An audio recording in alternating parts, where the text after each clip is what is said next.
Muy buenas tardes, profesor. El día de hoy haremos un análisis grupal del pensamiento filosófico de Immanuel Kant para nuestra tarea T2. Los integrantes del grupo somos María Fernanda Landeo, Yetzalén de Viais, Claudia Dávila y quien les habla, Micaela Cedrón.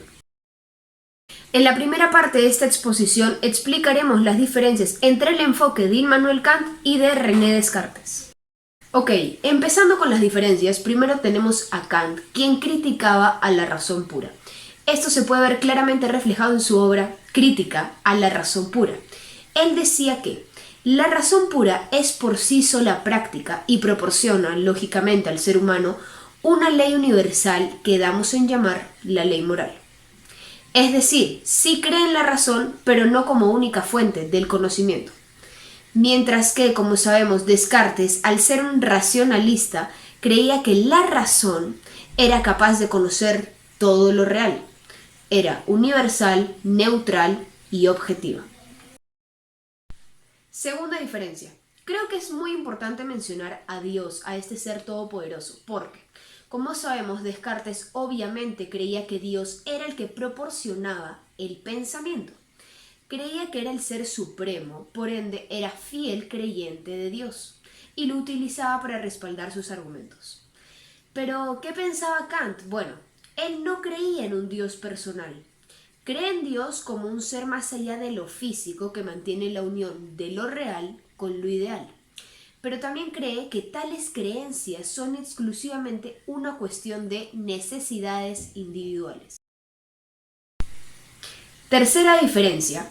La tercera diferencia radica que Kant especifica que no todo es innato.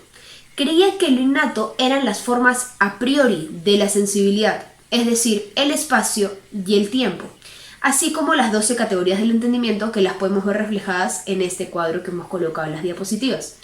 Mientras que Descartes defendía que las ideas innatas descansan en la propia naturaleza de nuestra mente, es decir, creía que al nacer venimos con conocimiento de manera innata. La cuarta diferencia es que para Kant el conocimiento no es posible sin el objeto, mientras que para Descartes, como bien sabemos, el conocimiento no es posible sin la duda. Sabemos esto porque este filósofo usaba mucho la llamada duda metódica, dudar de todo para corroborar que algo sea verdadero. La quinta diferencia, y en la que voy a ahondar un poco más, es que Descartes cree que el sujeto percibe un objeto y que éste cuenta con cualidades tanto primarias como secundarias, mientras que Kant cree que el sujeto estructura el objeto en su intelecto. Y acá aparecen dos factores muy importantes en la teoría de Kant: el noúmeno y el fenómeno. ¿Qué son estos? El primero de estos, es decir, el noúmeno, es la cosa en sí que no se puede percibir sensiblemente, mientras que el fenómeno es lo que ya estructuré gracias a mi intelecto y sí se puede percibir sensiblemente. Ahora, para explicarlo de una manera un poco más dinámica. Aquí vemos este resaltador, ¿verdad? Este sería el fenómeno. ¿Por qué? Porque lo estoy percibiendo sensiblemente. Puedo saber cuánto mide, sé su textura, lo estoy viendo, estoy utilizando mi experiencia sensible, pero digamos que no está. Ese sería el noúmeno. No lo puedo evidenciar con mis sentidos. La sexta diferencia radica en que para Descartes lo sensible no es verdadero, mientras que para Kant él afirma que nuestros conocimientos emanan de dos fuentes principales. La primera de estas es de la capacidad de recibir impresiones sensibles, así como la facultad de nuestro entendimiento de conocer ese objeto por medio de impresiones sensibles. Estas dos corrientes nos señalan dos fuentes fundamentales hacia la teoría del conocimiento, desde el uso de las experiencias como el conocimiento previo, así como la clasificación de juicios analíticos y sintéticos. Pero, ¿qué es lo que diferencia entre estas dos teorías o qué es lo que comparten entre sí? Pues mirando desde la perspectiva de Kant con respecto al conocimiento, se basa en que nos brinda una serie de juicios, analítico a priori y sintético a priori. Este básicamente nos proporciona un conocimiento que antes no teníamos. Por ejemplo, la niña es guapa, mientras que los juicios analíticos establecen un conocimiento nuevo, ya que el predicado ya está incluido en el sujeto. Un ejemplo sería la niña guapa es guapa. Dentro del concepto la niña es guapa y está el concepto guapa, por lo que tanto la frase nos brinda un conocimiento que antes no teníamos. Sin embargo, eso no sucede con Locke, un empirista, fiel creyente de sus experiencias. Según él, la única fuente de conocimiento era la experiencia, una que tomaba a lo largo del camino del tiempo y que era lo único que nosotros deberíamos de saber. Otro punto que nos brinda Kant, a diferencia de Locke, es que él considera la inexperiencia sin tener que fundamentarla. Por ejemplo, claro sería la primera vez que nosotros conocimos la órbita alrededor de la Tierra, que era elíptica. El conocimiento era nuevo, ya que antes no lo teníamos. Asimismo, cree en lo innato entre el espacio y el tiempo. Locke es todo lo contrario con respecto a las ideas innatas. Señala que los niños no son capaces de concebir supuestamente principios innatos, porque simplemente no tenían las ideas a las que se referían. Su argumento de la falta de experiencia, si hubiese principios innatos, todos deberíamos ser conscientes de poseerlo. La tercera diferencia es que Kant se basa entre los sentidos y la razón. De acuerdo con su teoría, todo nuestro conocimiento comienza a la merced de los sentidos, pasa luego al entendimiento y culmina después en la razón. Esta ordenación del material de los sentidos de acuerdo con las leyes del entendimiento constituye precisamente el conocimiento humano.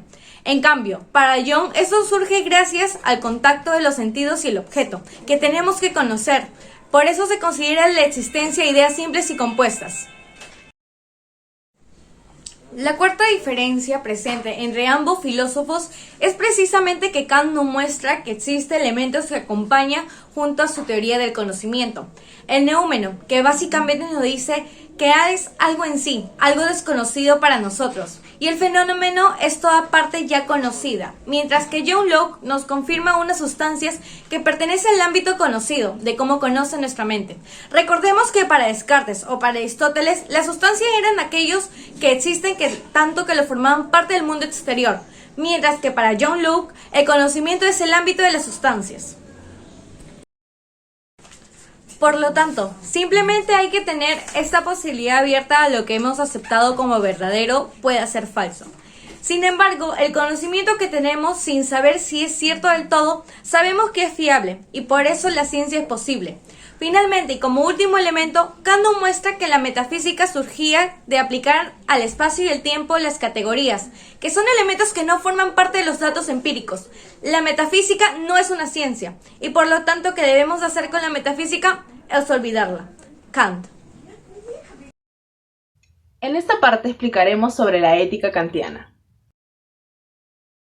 Immanuel Kant muestra una gran preocupación por la moral. La ética de Kant consiste en fundamentar la moral.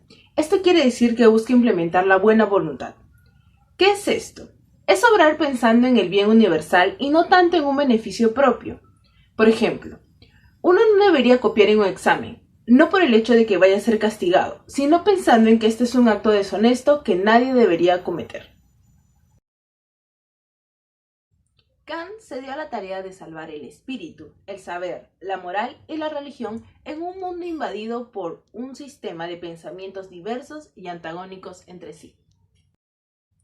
Entonces podemos decir que la ética de Kant está basada en leyes que determinan la voluntad y no puede ser sustentada por múltiples fines, ya que estos podrían variar y ser eventuales. Esta ética obedece a una ley moral, la cual actúa sobre personas sin importar sus deseos.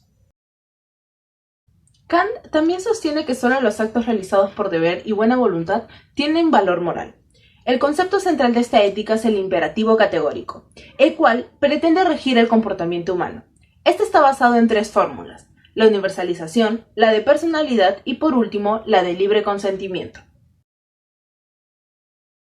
Para finalizar, responderemos la pregunta planteada, la cual dice: ¿el trabajo científico y técnico en el desarrollo de la inteligencia artificial debe tener límites? ¿Por qué?